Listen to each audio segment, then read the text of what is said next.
You ask Tiger to calculate. This deals with linear inequalities with one unknown.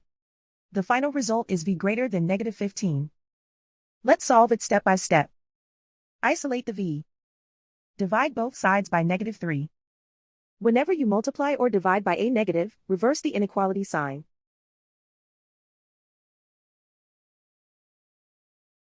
Cancel out the negatives.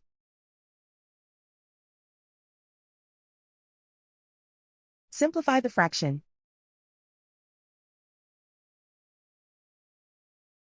Move the negative sign from the denominator to the numerator.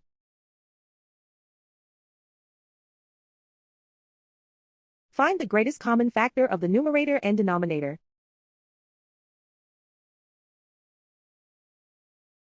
Factor out and cancel the greatest common factor.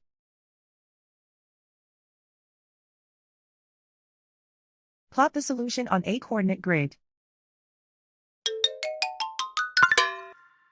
And so the final result is v greater than -15.